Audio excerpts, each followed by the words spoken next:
whether the actions of the Israeli government have made it more or less safe to be Jewish around the world. What do you think? Well, first of all, listening to her was pretty difficult because the vast majority of what she said was a tissue of lies. But as to your specific point, look, I'd make two immediate points, Piers. Number one, responsibility for what happened, the heinous attack, it lies primarily with the two individuals, twisted, psychotic, anti-Semitic individuals who carried out that disgusting attack. Let's just say that right off the bat, because they are directly responsible for what happened. Then we move to the point you make about the state of Israel. What I would say is this, those of us who care about all life genuinely and equally, and those of us who have advocated for the rights of people in Gaza, the rights of Palestinians everywhere, and the right of people in Gaza to not suffer a genocide, have said for a very long time that there is a clear distinction between Jewishness and Zionism, that there is a clear distinction between Jewishness and the State of Israel, and that the State of Israel does not act on behalf of or speak on behalf of all Jews, by absolutely no means. It is the State of Israel and its outriders. Well, do you mean the government? I mean, because if you say the State of Israel, that is the whole of Israel, right? Right. So I presume what you're saying is that whatever the current government is at any given time, a bit like the government in the UK or the government in America, doesn't necessarily represent more than a slight majority of the country, right? If they win an election, maybe nearly half the country votes against them. So is that what you're saying? Because when you say the State of Israel all the time, you could be implying all of Israel. Well, OK, here we come to a distinction, Piers, because I watch your show regularly and I know that you often want to make the distinction between the government and the state, and that's fair enough. So I'm happy to say, for the context in this conversation, the government. But I would just point out to you, and maybe this is a conversation for another time, that the State of Israel has always been a settler colonial project, and that every government has always subscribed to the view that the Palestinians are a nuisance that need to be removed. But we can discuss that another time. Wait, but Kieran, it's actually this mentality that you just put on display. It's this mentality that is not separating the people and the state as to why the terrorist attack happened. I don't intend to interrupt you. I just want to finish my last point. Okay. Finish your point, then Samara can respond. The State of Israel, or let's say the government of Israel, and successive governments of Israel, because I can find you evidence of every single government in Israel saying this, tries to conflate Judaism, Jewishness with Israel. And so when the government of Israel commits acts of genocide, of course, that then opens the ground, opens the space for psychotic, deranged anti-Semites to say, look, even the government of Israel is saying it, they are one and the same. We know they're not one and the same. What do we do here? What do you feel is the best way to try and stop this kind of radicalisation where people just suddenly decide, I'm going to be ISIS and kill every Jew I can see? And I think that you've hit the nail on the head, particularly when you bring up ISIS, who've killed far more Muslims than any other religion on this earth, huge numbers of victims that were committed by ISIS. I remember when ISIS used to say that, oh, we're going to go towards Israel and the like, and there was this famous meme that said, okay, but you guys are in Iraq and Syria, Israel is that way, why'd you keep killing all these Muslims over here?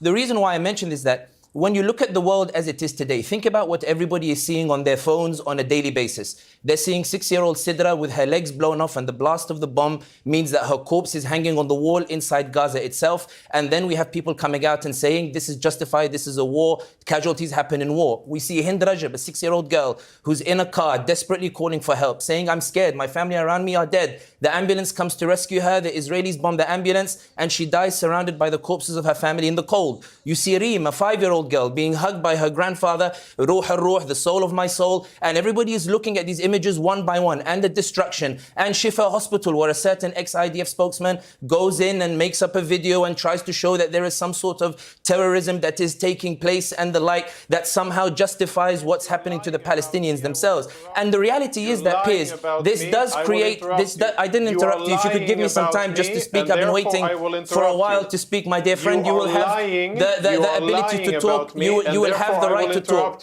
But if I could just finish. Piers, the image... Jonathan, let him finish. Let him finish, please. Piers, if you're allowed. Yeah, but he's lying. The images... Okay, you can respond in a moment. Let him finish. Not something I can condone. If you don't mind, just 1 second. Jonathan, you will have time to speak, and you've been here many more times than I have.